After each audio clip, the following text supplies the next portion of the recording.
تمام قسم کی حمد و ثنا، بڑائی، کبریائی، بزرگی اللہ تعالیٰ کے لیے لائق اور زیبا ہے، جو ہم سب کے مالک ہیں، خالق کے پالنہار۔ بعدہ درود و سلام نازل ہو تمام انبیاء کرام پر، بالخصوص اللہ کے آخری نبی جناب محمد رسول اللہ صلی اللہ علیہ وسلم پر، خدا کے مبارکہ مطہرہ جن کو اللہ تعالیٰ نے اس دنیا کے اندر رحمت کائنات بنا کر بھیجا اور جن کے ذریعے ہماری ہدایت اور رہنمائی کا بندوبست فرمایا۔ محترم حضرات، حیات ابراہیم علیہ السلام کے درخشاں پہلو، اس موضوع پر گزشتہ جمعہ میں ہم نے لبکشائی کی تھی اور ابراہیم علیہ السلام کی سیرت اور آپ کی زندگی کے مختلف پہلو، اس کو ہم نے قرآن و سنت کی روشنی میں آپ کے سامنے بیان کرنے کی کوشش کی۔ باتیں ادھوری رہ گئی تھی، اس لیے جہاں سے ہم نے موضوع کا اختتام کیا تھا وہیں سے آغاز کریں گے۔ اللہ تعالیٰ سے دعا ہے اللہ تعالیٰ مجھے حق بات کرنے کی اور ہم سب کو سن کر سمجھ کر اس پر عمل کرنے کی توفیق عطا فرمائے، آمین۔ محترم حضرات، ابراہیم علیہ السلام کی سیرت اور آپ کی زندگی کے مختلف پہلو کو ہمیں اور آپ کو جاننا بہت ضروری ہے۔ ابراہیم علیہ السلام کی زندگی، جیسا کہ ہم نے بتایا، کہ بڑی آزمائشوں میں گزری، بڑی امتحانوں میں گزری، اور ابراہیم علیہ السلام ہر امتحان میں پاس ہوئے۔ یہ وجہ ہے کہ اللہ تعالیٰ نے ان کو اپنا دوست بنایا، واتخذ اللہ ابراہیم خلیلا، اللہ تعالیٰ نے ان کو اپنا دوست بنایا۔ ابراہیم علیہ السلام بھی ان نبیوں میں سے ہے جن کی زندگی کو اللہ تعالیٰ نے ہمارے لیے آئیڈیل اور نمونہ بنایا۔ قد کانت لکم اسوۃ فی ابراہیم والذین معہ، اللہ تعالیٰ فرماتے ہیں کہ بے شک ابراہیم علیہ السلام کی زندگی میں تمہارے لیے بہترین نمونہ ہے۔ تو جس طرح سے ہمارے نبی کی زندگی میں ہمارے لیے بہترین نمونہ ہے، لقد کان لکم فی رسول اللہ اسوۃ حسنہ، اسی طرح سے ابراہیم علیہ السلام کی زندگی میں اور آپ کی سیرت میں اور آپ کی زندگی کے مختلف پہلو میں ہمارے لیے بہت بہترین چیزیں ہیں اور آپ ہمارے آئیڈیل ہے، نمونہ ہے۔ ابراہیم علیہ السلام کی پوری زندگی آپ دیکھیں کہ آپ پوری زندگی توحید کی دعوت دیتے رہے اور شرک کا انکار کرتے رہے، اس کا رد کرتے رہے۔ آپ دلائل کے ذریعے سے، براہین کے ذریعے سے توحید کا پیغام لوگوں تک پہنچاتے رہے اور شرک سے روکنے کی تلقین کرتے رہے۔ سب سے پہلے اس کا آغاز اپنے گھر سے کیا، اپنے باپ کو سمجھایا، باپ نہیں مانا، قوم کو سمجھایا، قوم نہیں مانی تو پھر بادشاہ کے سامنے گئے، حکومت وقت کے سامنے، جو ایک بہت بڑی چیز تھی کہ حکومت وقت کے سامنے جبکہ ایسا حاکم جو اپنے آپ کو کہتا ہو کہ میں ہی سب کچھ ہوں، اس کے سامنے توحید کی بات کرنا، اس کے سامنے شرک کی مذمت کرنا، اس کے سامنے ایک اللہ کی بات کرنا، اس کے سامنے کہنا کہ نہیں کائنات کا مالک خالق ایک ہی ہے، یہ بڑی جرأت اور بہادری کی بات ہے۔ لیکن اس کے باوجود بھی ابراہیم علیہ السلام ڈرے نہیں، اکیلے تنہا، کوئی پیچھے نہیں، کوئی ساتھی نہیں، کوئی رفیق نہیں، لیکن اس کے باوجود بھی ابراہیم علیہ السلام بغیر کسی ڈر اور خوف کے بادشاہ کے سامنے گئے اور اپنی بات کو اس کے سامنے رکھی اور اس پر دلیلیں بھی پیش کی، یہاں تک کہ بادشاہ وہ کمزور پڑ گیا اور وَبُهِتَ الَّذِي، اللہ تعالیٰ نے فرمایا کہ جتنے بھی کافر تھے سارے کے سارے جھک گئے، اس لیے کہ جب دلیل دینے والا آتا ہے اور توحید کی دعوت کو پیش کرنے والا آتا ہے تو شرک وہاں پر کمزور پڑ جاتا ہے۔ جاء الحق وزهق الباطل ان الباطل كان زهوقا، جب حق آتا ہے تو باطل مٹ جاتا ہے اور باطل کو تو مٹنا ہی ہے۔ تو جب حق کی بات کرنے والا گیا، دلیل پیش کرنے والا گیا، تو پھر شرک کو تو مٹنا ہی تھا، جانا ہی تھا۔ یہی وجہ ہے کہ جتنے بھی کفار تھے، مشرک تھے، سارے کے سارے ابراہیم علیہ السلام کی دلیلوں کے سامنے جھک گئے، یہاں تک کہ قوم نے اب فیصلہ کر لیا، بادشاہ نے فیصلہ کر لیا کہ اب ابراہیم علیہ السلام کو سزا دی جائے، قالوا حرقوه وانصروا آلهتكم إن كنتم فاعلين. جب پتا چل گیا کہ اب ہم دلیلوں سے اور براہین سے ابراہیم سے نہیں جیت سکتے تو پھر کیا ہوا؟ جب کمزور پڑ گئے تو اب کہا کہ ہم ابراہیم کو سزا دیں گے. ہمارے معبودوں کو برا بھلا کہتا ہے، ایک اللہ کی دعوت دیتا ہے، تو ہم اس کو سزا دیں گے. سزا یہ ہوگی کہ ہم اس کو آگ میں جلا دیں گے.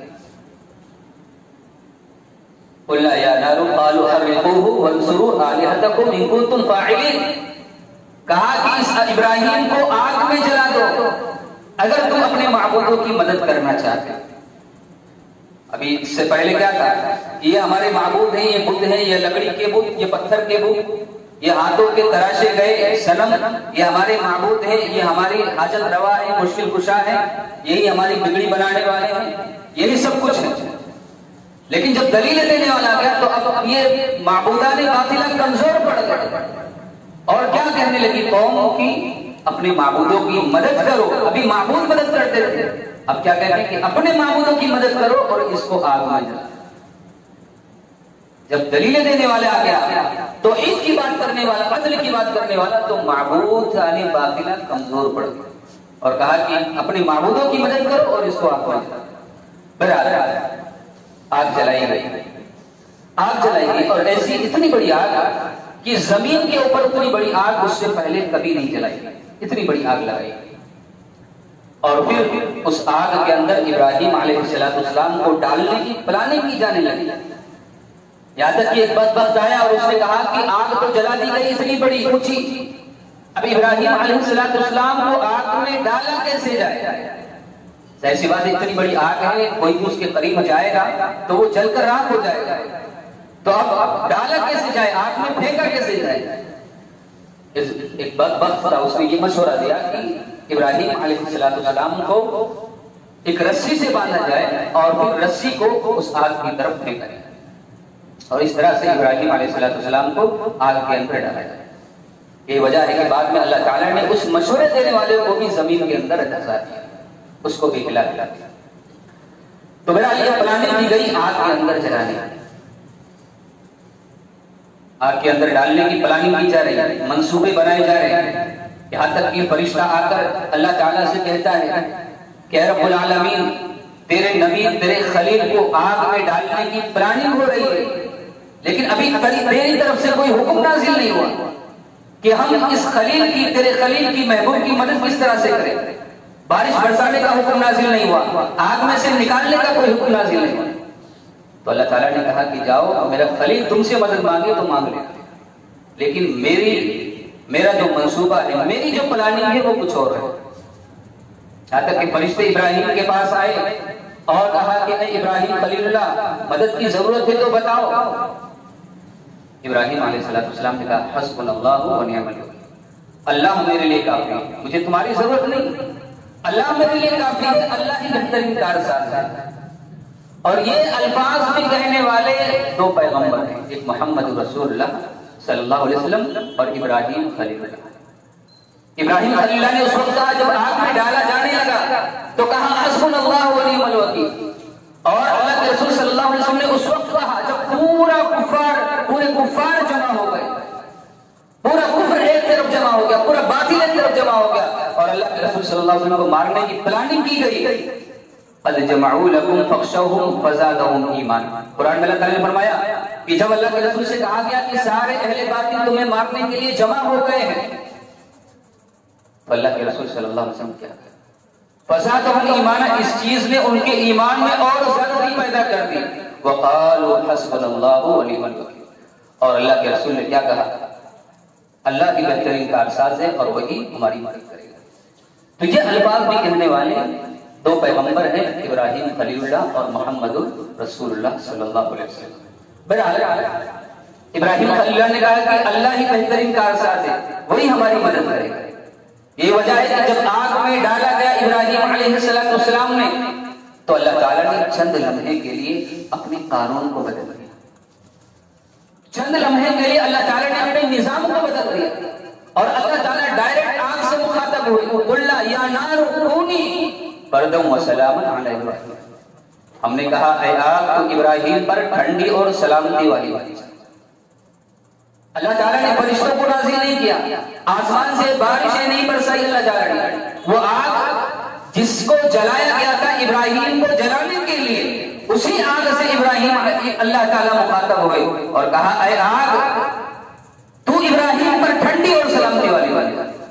یہ بتانے کے لیے قوم کو, امت کو, کہ دیکھو یہ آگ جس سے ابراہیم کو جلانے کی پلاننگ کی جا رہی ہے, اور یہ آگ جو جلائی گئی ہے ابراہیم کو جلانے کے لیے, وہ آگ بھی کس کے کنٹرول میں ہے؟ اللہ کے کنٹرول میں. وہ آگ بھی کس کے اختیار میں؟ اللہ کے اختیار میں. وہ آگ بھی اللہ ہی کا حکم مانتی ہے, اور اللہ کے حکم سے وہ ٹھنڈی ہو گئی سلامتی والی. ایک وجہ ہے کہ ابراہیم علیہ السلام کو باندھ کر جن رسیوں سے آگ میں ڈالا گیا تھا وہ ساری کی ساری رسیاں جل گئی, راکھ بن گئی, لیکن ابراہیم علیہ السلام کا ایک بال بھی جل کر راکھ نہیں ہوا. مفسر فرماتے ہیں اگر اللہ تعالیٰ آگ سے یہ کہتے کہ تو ٹھنڈی بن جا, تو آگ اتنی ٹھنڈی ہو جاتی کہ اس سے ابراہیم کو تکلیف پہنچتی. لیکن اللہ تعالیٰ نے ٹھنڈی کے ساتھ ساتھ کہا کہ اے آگ تو ٹھنڈی بھی بن, سلامتی والی بھی بن, برد بھی بن, سلام بھی بن, ٹھنڈی بھی بن جا اور سلامتی والی بن. یہ وجہ ہے کہ ابراہیم علیہ السلام ابراہیم آگ سے نکالے گئے اور کوئی بھی پریشانی, کوئی دقت ابراہیم علیہ السلام کو نہیں. محترم حضرات, تو اس طرح سے ابراہیم علیہ السلام کو آگ میں ڈالا گیا اور اللہ تعالیٰ نے آگ کی حفاظت کی. یہ ابراہیم علیہ السلام کے اشراف ہے کہ اتنی بڑی آزمائش تھی کہ آگ میں ڈالا جانا یہ کوئی معمولی بات ہے. کسی کو آگ میں ڈالا جانے لگے اور کہا جائے کہ نہیں تم اپنا دین چھوڑ دو, مذہب چھوڑ دو, تو بہت سارے کمزور ایمان والے ایسے ہوتے ہیں جو اپنا دین مذہب چھوڑ دیتے. لیکن ابراہیم علیہ السلام کو اتنی پریشانی آئی, اتنی دقتیں آئی, آگ میں ڈالا گیا, پھر بھی آپ نے اپنا عقیدہ نہیں چھوڑا, اپنا منہج نہیں چھوڑا, اپنی دعوت نہیں چھوڑی, بلکہ اپنی دعوت جو مشن تھا اس مشن پر کام کرتے رہے. ابراہیم علیہ السلام مایوس ہو گئے اپنی قوم سے, حکومت وقت سے, اپنے گھر سے. اب ابراہیم علیہ السلام سفر کر رہے, ہجرت کر رہے, شام کی طرف جا رہے. وقال انی ذاہب الی ربی سیہدین ربی ہب لی من الصالحین. اب ابراہیم علیہ السلام اپنے علاقے سے نکل کر شام کی طرف رک کر ہجرت کر کے جا رہے, اس لیے کہ پوری قوم کافر مشرک. اتنی بڑی دلیلیں, اتنا بڑا معجزہ, آگ کو اللہ نے ٹھنڈا کر دیا ان کے سامنے, اس کے باوجود بھی ایمان نہیں. اتنے بڑے بڑے معجزے ہوئے, اتنی بڑی بڑی دلیلیں دی, لیکن اس کے باوجود بھی قوم نہیں مانی. تو اب مایوس ہو گئے اور اب ابراہیم علیہ السلام شام کی طرف سفر کر رہے ہیں, ہجرت کر رہے ہیں, اور اللہ سے دعا کر رہے ہیں ربی ہب لی من الصالحین, اے اللہ مجھ کو نیک اور صالح اولاد دے. اولاد اللہ سے مانگ رہے ہیں, نیک اور صالح اولاد. آج ہم بھی اللہ سے اولاد مانگتے ہیں, ہم بھی اللہ سے اولاد مانگتے ہیں. ہم کہتے ہیں کہ اللہ اولاد دے جو ڈاکٹر بنے, انجینئر بنے, وکیل بنے, پی ایچ ڈی کرنے والی, یہ ہو وہ ہو فلاں ہو. نبیوں نے جو اللہ تعالیٰ سے اولاد مانگی وہ نہیں کی, اور کہا حبلی من الصالحین, اے اللہ ہم کو نیک اولاد دے. یہ نبیوں کا مشن تھا کہ جب بھی وہ دعا کے لیے ہاتھ اٹھاتے تھے اللہ سے اولاد کے لیے, تو وہ نیک اور صالح اولاد کی دعا کرتے تھے اللہ تعالیٰ سے. اور یہ وجہ ہے کہ اللہ تعالیٰ نے ان کو نیک اور صالح اولاد دیا. آج ہم بھی دعا کرتے ہیں لیکن اولاد کی نیکی کے لیے دعا نہیں کرتے. کبھی ہم دعا نہیں کرتے کہ اللہ ہم کو نیک اولاد دے. ہم جب بھی دعا کرتے تو اللہ ہمیں ڈاکٹر دے, انجینئر دے, اس طرح سے اولاد. یہ وجہ ہے کہ ہماری اولاد ڈاکٹر بھی بنتی ہے, انجینئر بھی بنتی ہے, وکیل بھی بنتی ہے, ٹیچر بھی بنتی ہے, ساری ڈگریاں اس کے پاس ہوتی ہیں, لیکن نیکی اس کے پاس نہیں ہوتی, اس لیے کہ ہم اس کے لیے دعا نہیں کرتے. تو اولاد کی فکر ہونی چاہیے. کب ہونی چاہیے؟ بچے کی پیدائش سے پہلے ہی اس کے لیے دعا کرنی چاہیے. اس لیے تربیت اولاد کے جو اسلوب اور جو طریقے جو بیان کیے علماء نے, اس میں ایک طریقہ یہ بھی بیان کیا ہے کہ اولاد کی فکر شادی کی پہلی رات سے ہونی چاہیے. ایک آدمی جب ملاقات کرنے کے لیے اپنی بیوی سے جائے, اس رات سے فکر ہونی چاہیے اولاد کی نیکی کی, اور اس کو دعا پڑھنا چاہیے اللہم جنبنا الشیطان وجنب الشیطان ما رزقتنا. کہ اللہ ہم کو بھی شیطان سے بچا، ہماری اولاد کو بھی شیطان سے بچا۔ آج بتائیے کتنے لوگ ہیں جو بیوی سے ملاقات کرتے ہیں تو دعا کرتے ہیں، کتنے لوگوں کو تو یہ دعا ہی نہیں آتی ہوگی کہ یہ بھی کوئی دعا ہے کسی سے ملتے۔ نتیجہ یہ ہوتا ہے کہ ہماری اولاد بدکردار بنتی ہے، بے دین بنتی ہے، اور دین سے اس کا کوئی تعلق نہیں، شیطان کا اس پر غلبہ ہو جاتا ہے۔ اسی لیے ایک شیخ کے پاس ایک عورت آئی، 4 مہینے کا حمل تھا، اس نے شیخ سے پوچھا کہ اولاد کی تربیت کب سے کرنی چاہیے اور کب سے اس کے لیے دعا کرنی چاہیے؟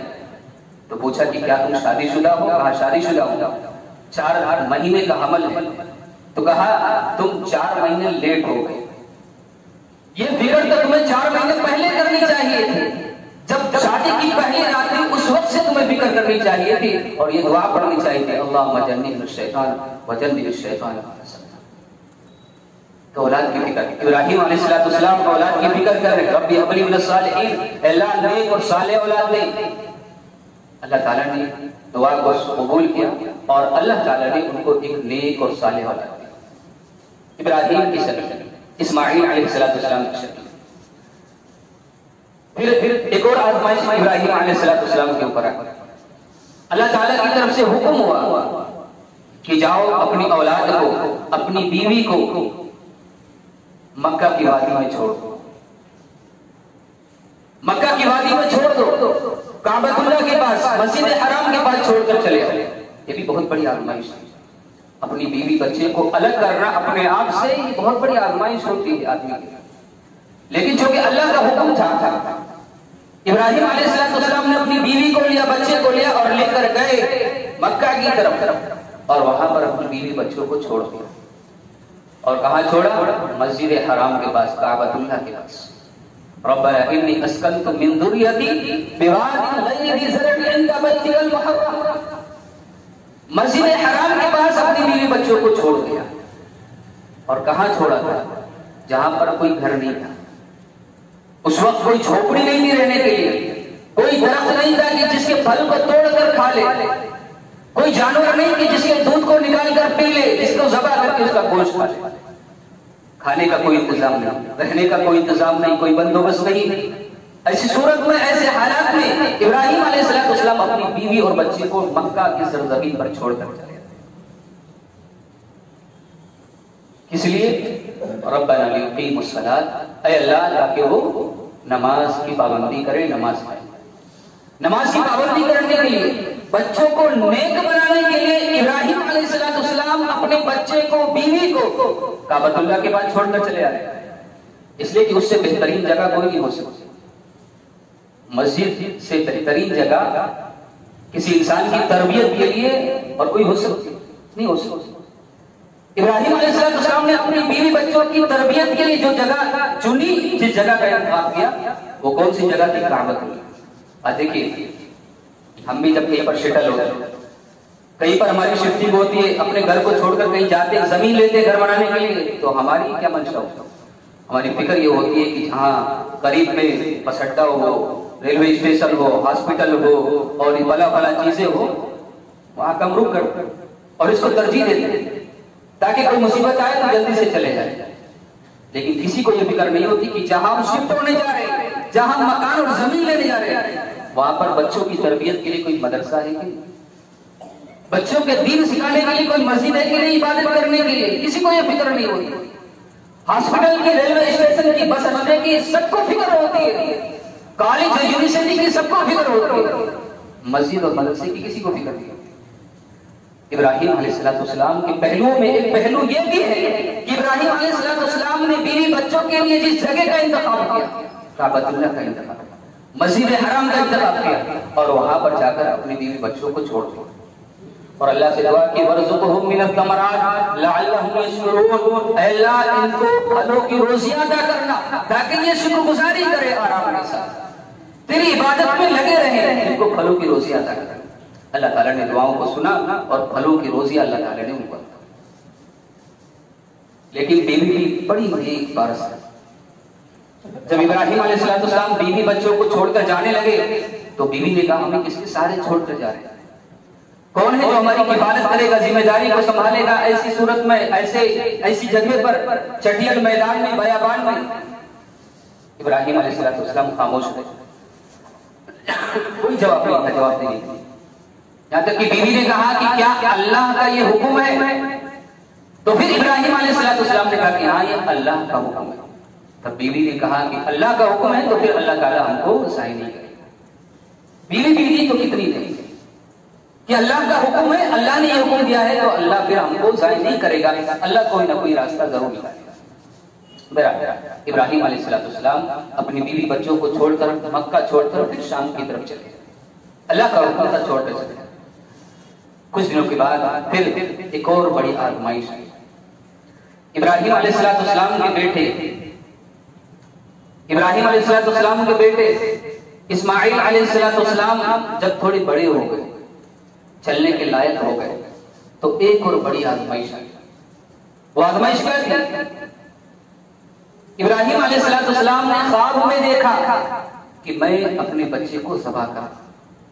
فلما بلغ معه السعي قال يا بني اني ارى في المنام اني اذبحك فانظر ماذا ترى۔ جب کچھ چلنے کے لائق اسماعیل علیہ السلام ہو گئے اور گھر کے اندر ابھی کوئی اولاد نہیں، ایک ہی اولاد ہے اسماعیل کی شکل، بعد میں دوسری اولاد اللہ تعالیٰ نے بھی اسحاق کی شکل میں، لیکن ابھی فی الحال تو ایک ہی اولاد ہے اسماعیل۔ خواب میں کیا دیکھتے ہیں کہ میں اپنے بیٹے کو ذبح کر رہا ہوں، اور نبیوں کا خواب یہ سچا ہوتا ہے، نبیوں کا خواب یہ وحی کی ایک شکل ہوتی ہے۔ دیکھا کہ اپنے بیٹے کو ذبح کر رہے ہیں، مکہ گئے، اپنے بیٹے کو خواب سنایا، بیٹا میں نے یہ خواب دیکھا ہے کہ میں تجھ کو ذبح کر رہا ہوں، تیری رائے کیا؟ مشورہ پوچھا، تمہاری رائے کیا؟ ماں داتا تمہاری رائے کیا؟ جب دیندار مانگا تو اللہ نے دیندار دیا، کہا کہ قال یا ابت افعل ما تؤمر ستجدنی انشاءاللہ من الصابرین۔ اے ابا جان، آپ کو جو حکم ہوا ہے کر گزریے، انشاءاللہ مجھے صبر کرنے والے لوگوں میں سے پائیں گے۔ اللہ کا جو حکم ہے کر گزریے، ذبح کرنے کا حکم ہے، اللہ کے نام پر ساری چیزیں حاضر ہیں، ساری چیزیں حاضر ہیں۔ ابراہیم علیہ السلام نے پوری زندگی کبھی بھی اللہ کے حکم پر بیوی بچوں کی محبت کو ترجیح دی، اللہ کے حکم کو سب سے پہلے رکھا، اس کے بعد بیوی اور بچوں کی محبت۔ یہ ابراہیم علیہ السلام کی سیرت سے ہم کو معلوم ہوتا ہے۔ بیٹے کو ذبح کرنے کا حکم بیٹے کے سامنے رائے رکھی، بیٹے نے بھی کہا کہ ابا جان کر گزریے، اللہ کا حکم ہے کریے، انشاءاللہ صبر کرنے والے لوگوں میں سے پائیں گے، میں صبر کروں گا آپ کے اس کم پر۔ پھر کیا ہوا؟ وہی بیٹا، نیک بیٹا، تربیت کس نے کی؟ یہ الفاظ، یہ طرز تکلم، یہ گفتگو جو باپ سے ہو رہی ہے، یہ تربیت کس نے کی؟ یہ ماں نے تربیت کی۔ انشاءاللہ چھوٹی سی عمر کا بچہ اور اتنی بڑی بات کہے تو آپ سمجھ سکتے ہیں کہ ماں نے جو تربیت کی ہوگی اس کا انداز کیا ہوگا۔ کہا انشاءاللہ صبر کرنے والے میں سے پائیں گے، اور انشاءاللہ یہ اتنا بڑا لفظ کہہ دیا، اور یہ اتنا بڑا جملہ ہے کہ اگر انسان اس کی حقیقت کو سمجھ جائے تو بہت بڑی بات ہے۔ سلیمان علیہ السلام کے تعلق سے آتا، اللہ کے رسول صلی اللہ علیہ وسلم فرمایا، ایک رات تمام بیویوں سے ملے، تعلق قائم کیا، اور کہا کہ آج کی رات تمام بیویوں سے ملوں گا، ملاقات کروں گا۔ اور روایت میں آتا ہے 99 بیویاں تھیں، 90 بیویاں تھیں یا 100 بیویاں تھیں۔ کہا تمام بیویوں سے ملوں گا تاکہ ان سے بچے پیدا ہو، سارے کے سارے شہسوار بنے، اللہ کی راہ میں جہاد کریں۔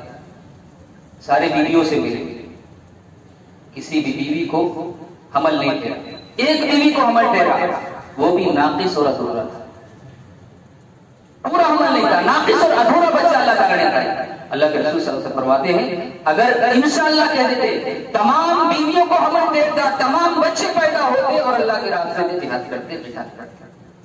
یہ جملہ کوئی چھوٹا جملہ نہیں، ایک قوم جس کو اللہ تعالیٰ نے ایک دیوار کے اندر قید کر رکھا ہے، ایک قوم ہے جس کو اللہ تعالیٰ نے دیوار کے اندر قید کر رکھا ہے، قیامت کا دن ہوگا، حدیث میں آتا ہے کہ وہ دیوار کو روز توڑتی ہے، روز چاٹتی ہے، اس سے باہر نکلنے کی کوشش کرتی ہے، لیکن وہ نکل نہیں پاتی، قیامت کے قریب ایک دن ایسا آئے گا کہ جب وہ کہے گی کہ آج کی رات ہم نے اس دیوار کو توڑ دیا، کل انشاءاللہ اس کو ختم کر دیں گے اور اس دیوار سے باہر نکل آئیں گے، جیسے اس کی زبان سے انشاءاللہ نکلے گا یہی ہوگا۔ دوسرے دن وہ اس دیوار کو توڑ کر اس دیوار سے باہر نکلا، اس قوم کو کہتے ہیں یاجوج ماجوج۔ واقترب الوعد الحق فإذا هي شاخصة أبصار الذين كفروا حتى إذا فتحت يأجوج ومأجوج وهم من كل حدب ينسلون۔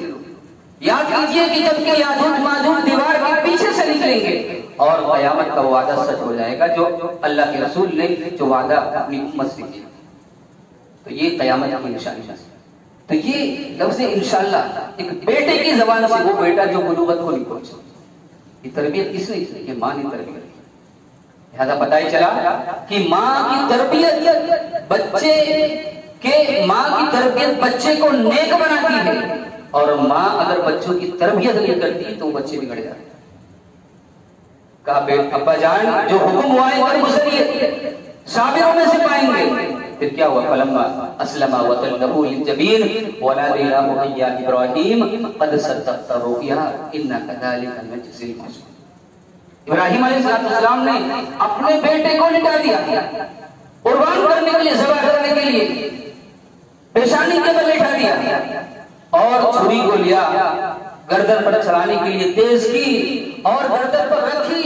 اللہ تعالیٰ نے آواز دی وَنَادَيْنَاهُ يَا إِبْرَاهِيمُ قَدْ صَدَّقْتَ الرُّؤْيَا۔ ابراہیم بس کرو بس کرو، بیٹے کو ذبح کر دو گے، ہمارا ارادہ تو صرف آزمانے کا تھا، آپ نے اپنے خواب کو سچ کر دکھایا۔ قَدْ صَدَّقْتَ الرُّؤْيَا إِنَّا كَذَلِكَ نَجْزِي الْمُحْسِنِينَ۔ اور فرمایا وَفَدَيْنَاهُ بِذِبْحٍ عَظِيمٍ، ہم نے ان کے بیٹے کے جگہ پر ایک فدیہ ذبح کیا، ایک جانور ذبح کیا، اپنے بیٹے کو قربان کرنے کے لیے تیار ہو ابراہیم علیہ السلام، اپنے بیٹے کو قربان کرنے کے لیے تیار ہو گئے، گلے پر چھری چلانے کے لیے۔ باپ بیٹے کی گردن کو کاٹنے کے لیے تیار ہے اور بیٹا گردن کٹانے کے لیے تیار ہو۔ یا حالت یہ ہے کہ باپ بھی بے نمازی ہے، بیٹا بھی بے نمازی ہے، دادا بھی بے نمازی، پوتا بھی بے نمازی۔ حالت یہ ہے، اللہ کی لاپرواہی کا حالت کا عالم یہ ہے کہ باپ بھی مسجدوں سے دور، اللہ کے گھر سے دور، بیٹا بھی دور، پوتا بھی دور، دادا بھی دور، پوری نسلیں ہماری تباہ ہو رہی ہے، برباد ہو رہی ہے، کسی کو کوئی فکر نہیں کرتی۔ یا معاملہ یہ ہے کہ اللہ کے حکم پر قربان ہونے کے لیے بیٹا بھی تیار، باپ بھی تیار، پوری نسل اللہ کے حکم پر تیار ہونے قربان ہونے کے لیے تیار کری۔ یہ وہ نسلیں تھی جن کے بارے میں اللہ تعالیٰ نے کہا کہ یہ نیک لوگ تھے، اِنَّا كَذَلِكَ نَجْزِي الْمُحْسِنِينَ، ہم نیک لوگوں کو اسی طرح سے بدلہ دیتے ہیں، اسی طرح سے بدلہ۔ تو یہ ابراہیم علیہ السلام کی ایک بہت بڑی آزمائش تھی، جس آزمائش میں ابراہیم علیہ السلام پاس ہوئے۔ محترم حضرات، اس کے بعد ایک اور مرحلہ ہے۔ ابراہیم علیہ السلام کے بیٹے جب اسماعیل علیہ السلام جب جوان ہو گئے، بڑے ہو گئے، تو اللہ تعالیٰ نے حکم دیا کہ جاؤ میرا گھر کعبۃ اللہ اس کی تعمیر کرو، کعبۃ اللہ کی تعمیر کرو، گھر بناؤ، جا کر اس کی بنیاد رکھو۔ پھر کیا ہوا؟ اللہ کا حکم تھا جو وَلْيَرْفَعْ إِبْرَاهِيمُ الْقَوَاعِدَ مِنَ الْبَيْتِ وَإِسْمَاعِيلُ رَبَّنَا تَقَبَّلْ مِنَّا إِنَّكَ أَنْتَ السَّمِيعُ الْعَلِيمُ۔ ابراہیم اور ان کے بیٹے اسماعیل دونوں تیار ہو گئے، باپ مستری بن گیا، بیٹا لیبر بن گیا۔ باپ مستری کا کام کر رہا ہے، دیواریں بنا رہا ہے، اور بیٹا پتھر کو ڈھو ڈھو کر ادھر ادھر سے لا رہا ہے، مستری کا کام، لیبر کا کام۔ اور پھر کعبۃ اللہ کو بنا دیا، دیواریں قائم ہو گئی، اللہ کا گھر بن گیا، اور اس کے بعد پھر دعا کی ربنا تقبل منا انک انت السمیع العلیم، اے ہمارے رب ہم سے اس کو عمل کو قبول کر لے، تو سننے والا ہے جاننے والا۔ اللہ تعالیٰ نے قبول کیا اس عمل کو، اللہ تعالیٰ نے اس عمل کو قبول کیا۔ محترم حضرات، کہ ابراہیم علیہ السلام کے اشراف قرآن میں اللہ تعالیٰ فرماتے ہیں وَمَن يَرْغَبُ عَن مِّلَّةِ إِبْرَاهِيمَ إِلَّا مَن سَفِهَ نَفْسَهُ، جو بھی ابراہیم علیہ السلام کی ملت سے، آپ کے طریقے سے بے رغبتی اختیار کرے گا، الا من سفیہ نفسہ، وہ کوئی بے وقوف ہی ہوگا، عقل مند آپ کی سیرت کو بھی پڑھے گا، آپ کے نقش قدم پر چلنے کی کوشش کرے گا، بے وقوف جو ہوگا وہ آپ کے دین سے منہ موڑ لے گا اور علاج کرے گا۔ وَلَقَدِ اسْتَفَيْنَاهُ فِي الدُّنْيَا، دنیا میں بھی ہم نے ان کا انتخاب کیا، ان کو چن لیا۔ وَإِنَّهُ فِي الْآخِرَةِ لَمِنَ الصَّالِحِينَ، آخرت میں بھی وہ نیک لوگوں میں سے، اللہ کے صالح بندوں میں سے۔ اور اشراف ابراہیم تو بہت سارے ہیں، یہ تو مختلف چھوٹے چھوٹے جو پہلو تھے جو ہم نے اس پر روشنی ڈالی ہے، ورنہ اشراف ابراہیم بہت سارے۔ ابراہیم علیہ السلام کا ایک شرف یہ بھی ہے جو آخرت میں اللہ تعالی نے ان کو عطا کہ اللہ کے رسول صلی اللہ علیہ وسلم جب معراج میں گئے اور ساتوں آسمان کی جب سیر کی تو ابراہیم علیہ السلام ساتویں آسمان پر بیت معمور سے ٹیک لگائے ہوئے ہیں۔ بیت المعمور وہ گھر جو اللہ کی عبادت کے لیے فرشتوں کے لیے اللہ تعالیٰ نے ساتویں آسمان پر بنایا، جہاں پر 70,000 فرشتے روزانہ عبادت کرتے ہیں اور قیامت تک ان کی باری نہیں آئے گی جس نے ایک مرتبہ عبادت کی۔ یہ وہ گھر، اس گھر سے ٹیک لگا کر ابراہیم علیہ السلام بیٹھے ہیں۔ اللہ کے رسول صلی اللہ علیہ وسلم فرمایا میں نے ابراہیم کو دیکھا تو بیت المعمور سے ٹیک لگائے ہوئے۔ یہ اشراف ابراہیم۔ قیامت کا دن ہوگا، اللہ کے رسول صلی اللہ علیہ وسلم فرمایا جب لوگ اپنی قبروں سے نکلیں گے ننگے ہوں گے، بے لباس ہوں گے، پرانا ہوں گے، ننگے پاؤں ننگے بدن، بے ختنہ ہوں گے، جس طرح سے اللہ تعالیٰ نے ان کو دنیا میں پیدا کیا اسی طرح سے سب سے پہلے لباس پہنایا جائے گا تو کس کو؟ ابراہیم علیہ السلام۔ یہ اشراف ابراہیم ہے کہ کائنات کے اندر پوری انسانیت جب کہ برہنہ ہوگی، ننگی کھڑی ہوگی تو اللہ تعالیٰ سب سے پہلے ابراہیم علیہ السلام کو بلائیں گے اور ان کو لباس عطا کریں گے اور پہننے کے لیے دیں گے۔ محترم حضرات، اشراف ابراہیم بہت سارے، یہ ہم نے مختلف پہلو پر روشنی ڈالی ہے۔ اللہ تعالیٰ سے دعا ہے اللہ تعالیٰ ہمیں ابراہیم علیہ السلام کی سیرت کو پڑھنے کی اور آپ کی سنتوں کے مطابق ہمیں زندگی گزارنے کی، اس پر عمل کرنے کی توفیق عطا فرمائے۔ آمین۔ بارک اللہ لنا ولکم فی القرآن العظیم ونفعني وإياكم بالآيات والذکر الحکیم۔